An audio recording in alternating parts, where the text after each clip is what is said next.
मग समजा आपल्या दोघांचा तर समजा मी तुमचा इंटरव्ह्यू घ्यायलो ना, मी खरं सांगतो तुमचा प्रवास जर ऐकायचा म्हणून 1 तास लागतो 1 तास लागतो की बाबा मग 5वीला असं होतो, 6वीला असं होतो, 10वीला असं होतो. 25 वर्षाचा प्रवास 2 मिनिटात. हा मग ते खूप मोठं आणि चॅलेंजिंग काम असतं. आणि हे साध्या सुद्धा माणसाचं काम नाही. एखादा 10-15 वर्षाचा प्रवास आणि महत्वाचं म्हणजे प्रवास सांगताना त्यात येणारे अनुभव. आता तुम्ही कोणीही मोठ्या महान व्यक्तीचं लेक्चर करा किंवा आपल्यापेक्षा मोठ्याचं लेक्चर करा, त्यात लेक्चर सोबत त्याचे अनुभव खूप महत्वाचे असतात. अनुभव खूप गरजेचे असतात. कारण का सपोज आपलं वय खूप लिमिटेड आहे. आपण आता खूप झालं 50 ते 60 वर्षापर्यंत जगू शकतो. पण तुम्ही जे नॉलेज गेन केले, तुम्हाला जे अनुभव आले, त्या अनुभवाच्या आधारे मी खूप काही शिकू शकतो आणि माझ्या स्वतःमध्ये इम्प्रूव्हमेंट सुद्धा करू शकतो. हां, ती बरोबर गोष्ट आहे. कारण की ते व्यक्ती जे सांगतात ना, त्यांचा अनुभव खूप मोठा वर्षाचा असतो. त्यांना संदर्भ इतके माहीत असतात, त्यांनी ते अनुभवलेलं असतं त्यांच्याकडे. त्याच्यामुळे त्यांना ते अचानक आठवतात, ते सांगता येतं. आता आपलं कसं आपण थोडे अजून नवीन आपल्याला ते आठवत नाही आपला अभ्यास थोडा. नाही आपण सध्या लहान बी आहेत, एवढं लहान आहे, खूपच लहान आहे. आपण एवढे मोठे झालो नाही, खूप लहान आपण भविष्यात मोठे. ते वेगळी गोष्ट. आणि दुसरा असा मुद्दा आहे की मी काय म्हणतो, तुम्ही 100 पुस्तकं वाचण्यापेक्षा एका वक्त्याला चांगला आहे, कारण त्यानं ऑलरेडी 100 ते 200 पुस्तक वाचले असतात आणि त्याचा तो आर्क सांगतो. त्यामधून काय होतं, आपलं बौद्धिक मॅच्युरिटी वाढते, आपल्याला सगळ्या गोष्टीचं ज्ञान होते आणि ते ज्ञान पत्रकारिता क्षेत्र असेल, राजकारण असेल किंवा बाकी इतर व्यवसाय असेल, त्यामध्ये आपल्याला उत्तमरित्या ते म्हणजे मांडता येतं किंवा आपलं त्याचं ॲप्लिकेशन करता येतं. ते ॲप्लिकेशन करणं खूप गरजेचं आहे. आजच्या तरुणांनी नक्की पुस्तकं वाचलंच पाहिजे. कारण काय होतंय, तरुण हा वाचनापासून दूर त्याच्यामुळे काय होतं, विचारक्षमता त्याची कमी झाली आहे. त्या संदर्भ आठवत नाही किंवा काय बोलायचं ते आठवत नाही. पुढे गेल्यानंतर थर कापत होतं ना. त्याच्यामुळं आजच्या तरुणांनी नाही, सगळ्यांनी पुस्तकं वाचले पाहिजे. पुस्तकामधून जे बोलण्यात येतं ना, ते कृतीमध्ये पण येत असतं आपल्या. त्याच्यामुळे पुस्तकं हे खूप माणसाला डेव्हलप करतात, मोठमोठ्या पदावर येत असतात. तुम्ही अशी स्वतःची छोटीशी लायब्ररी वगैरे अशी डेव्हलप केली का? नाही, आता माझ्या विचार चालू आहे की आता इथून पुढे माझी पुस्तकाची लायब्ररी फक्त स्पर्धा परीक्षेच्या पुस्तकापुरतीच मर्यादित आहे सध्या तरी. आणि माझं तेवढं आणि वाईड वाचन आहे, पण मी दररोज द हिंदू असेल, लोकसत्ता असेल यासारखे न्यूजपेपर वाचतो आणि त्याच्यामधून मला बऱ्यापैकी जेवढं आवश्यक कंटेंट आहे, जेवढं नॉलेज आहे ते भेटतं, पण ते पुरेसं नाहीये. तुमचं बोलणं खूप महत्वाचं आहे. आता इथून मागची परिस्थिती, हा काळखंड खूप गरिबाचा होता, थोडा म्हणजे डेव्हलप नव्हता. त्याच्यामुळे परिस्थिती खूप हालाकीची होती. पुस्तकं काय आपण पेन घ्यायची ऐपत नव्हती माझी. पण आता इथून पुढे हळूहळू आता प्रवास वाढलाय, थोडा आधुनिकमध्ये आलो आपण, थोडं उच्च लेवलला हळूहळू चाललोय.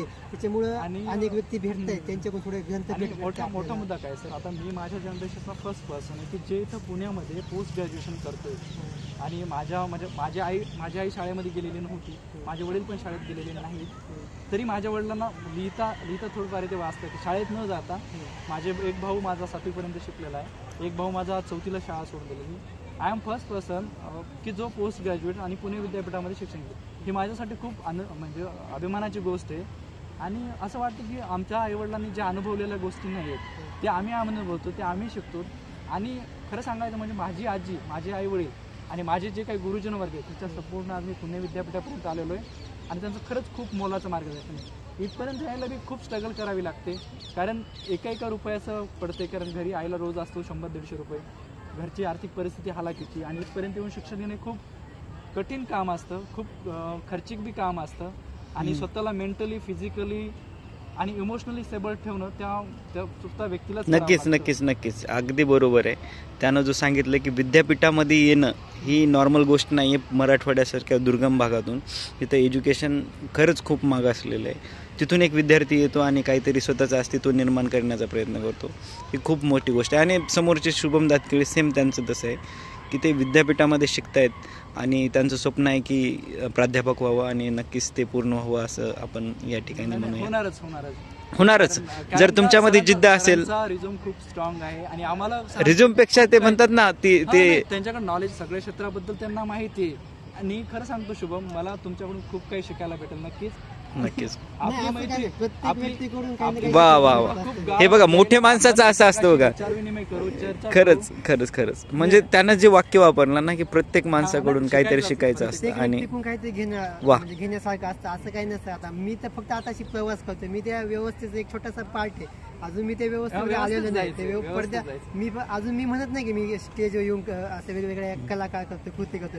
मी आजही मानतो की मी पडद्यामागचा कलाकार आहे. तुम्ही म्हणशाल ना, जे काम मागं लागेल ते सगळं काम मी मागं करेन. पण तुम्हाला व्यासपीठावर आणून तुमची एक वेगळी ओळख जगाला करून देणं, हे मला खूप माझ्या मनाला छान वाटतं. आणि ते तुम्ही जर आनंदी झाले तर तुम्ही एका मोठे व्यक्ती झाले तर मला त्याचा खूप मोठा अभिमान आहे की नक्कीच ह्या गेल्या.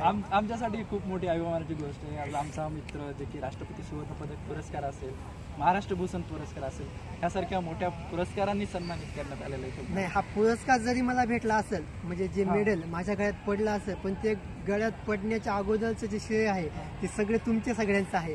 आजपर्यंत मला ज्यांनी साथ दिली, खरंच तुम्हाला सांगतो माझं याच्यामध्ये काहीच योगदान नाही. मी फक्त एक कठपुतली, आपण ती म्हणतो ना, एक बाहुली. फक्त ही बाहुली नाचवण्याचं काम ह्या जगानं केलेलं आहे. या जगाची साथ मला भेटली आहे, त्याच्यामुळेच हे सगळं झालेलं आहे. जे वेगवेगळे मित्रमैत्रिणी माझ्या आयुष्यात भेटले, गुरुवर्य भेटले, नातेवाईक भेटले, त्यांचं मोटिवेशन असेल किंवा त्यांनी दिलेली जी काही साथ असेल, जी मॅच्युरिटी आली आहे माझ्या मनामध्ये. आज आपण म्हणतो की तरुण मोठमोठे झालेले आहेत पण त्यांच्यामध्ये मॅच्युरिटी आलेली नाही.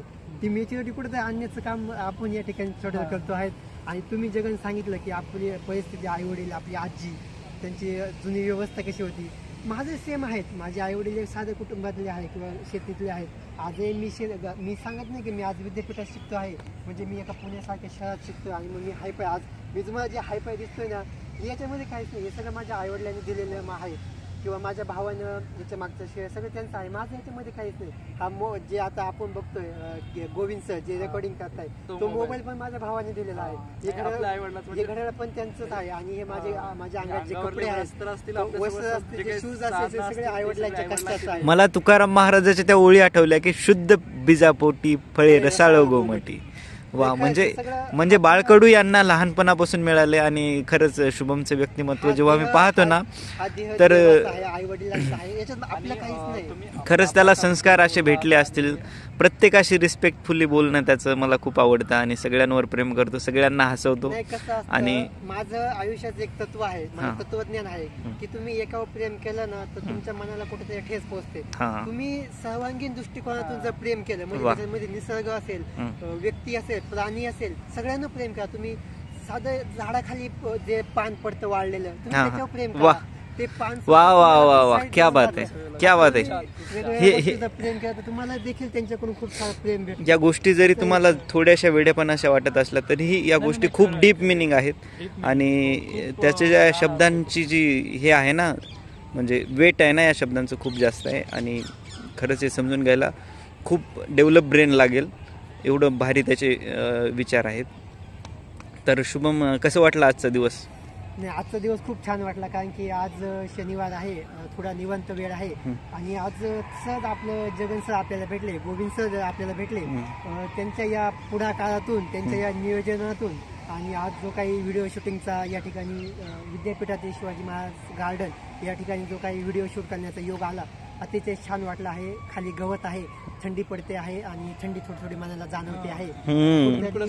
या बगीच्यामध्ये सगळे फुलं येऊन या ठिकाणी बसलेले आहेत आणि सगळे फुलं आपल्या आपल्या कळ्यांसोबत. रात्री महाडीबीटीचे 2250 पडलेले आहेत. हा, ते कसं असतं माहितीये का, माझं जे मन होतं ते अतिशय मोकळं झालेलं होतं.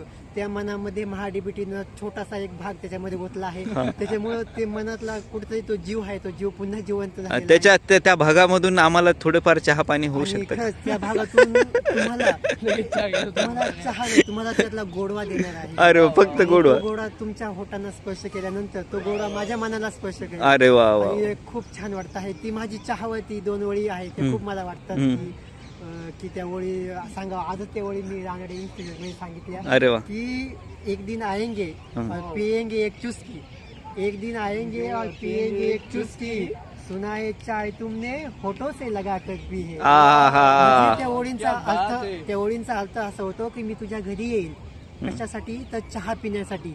तो चहा तू तुझ्या हाताने बनवलेला आहे आणि याच्यापेक्षा महत्वाचं म्हणजे तो चहा त्या कपामध्ये ओतलेला आहे, तो कप तू तुझ्या होटांना लावलेला आहे, म्हणजे उष्टा केलेला आहे चहा एकंदरीत. आणि त्या होटाने पिलेला चहा मी पिणार आहे आणि त्यातला जो गोडवा असेल तो काय गोड जगातला सगळ्यात.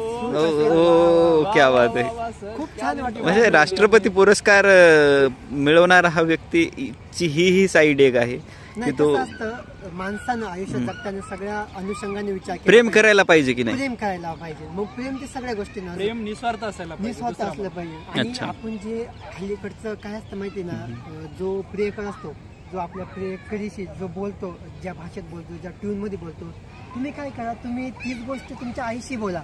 तुमची आई तुम्हाला ना त्या प्रियकरीपेक्षा म्हणजे जी मुलगी आहे ना, नाही झापणार नाही हो, झापणारी आई वेगळी असते. ती आई म्हणजे ती प्रियकरीपेक्षा इतकी छान असते त्या तरुणीपेक्षा, ती तुम्हाला अशी जवळ घेते, तुम्हाला गोंधळते, बाळा असं असतं का, कसं असतं, आणि सत्यता सांगते, आणि ती इतकी सुंदर पटवून देते ना. तुमची आई तुम्हाला तुमच्या खुशीमध्ये घेते, तुम्हाला गोंधळते, ती तुम्हाला वाटलं तर 2 मुस्कारात पण देईल. पण तिचं जे प्रेम असतं ना, ते प्रेम त्या शब्दातून आपण भावना व्यक्त करू शकतो. इतकं ते आईचं प्रेम असतं. बरं, ते आपल्या चहा आणि त्याच्यासोबत एक पॅटीस पण जोडण्यात यावं असं मी विनंती करतो तुम्हाला. चहा पॅटीस निघालो तुमच्यासाठी एक 10 पकवानाची स्पेशल. नाही म्हणजे आता तुम्ही पत्ताच कट करताय आमचा, म्हणजे 10. आजच्या ह्या व्हिडिओ मधून एक निष्कर्ष निघतो आहे की ज्यांनी आज माझी मुलाखत घेतली ते जगन सर, आणि ज्यांनी आज हा व्हिडिओ शूट केला आहे ते आमचे गोविंद सर. यांची जी सायंकाळ आहे ती या गुलाबी थंडीमध्ये गोड व्हावी यासाठी त्यांना स्पेशल ठिकाणी जाऊन स्पेशल चाय आपण पिणार. पॅटीसचं जरासं बघा. माझ्याकडून आपण ते पॅटीस त्या चहामध्ये बुडून घेऊ, म्हणजे पॅटीसचा जो काही तिखटपणा. नाही सॉरी, पण आज मला उपवास आहे त्याच्यामुळं. तुमच्यासाठी स्पेशल चहा. मिसळ 40 रुपयाला आहे, ती जर थोडी महाग होईल का?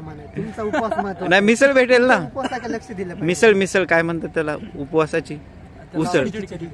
साबुदाणा त्यांना तेवढी तर बनते शुभम दातकिळे सर. चला, तुमच्यासाठी काही पण. ओके चलो. तर या ठिकाणी आम्ही जाणार आहोत आता डायरेक्ट चहा आणि साबुदाणा खिचडी खायला.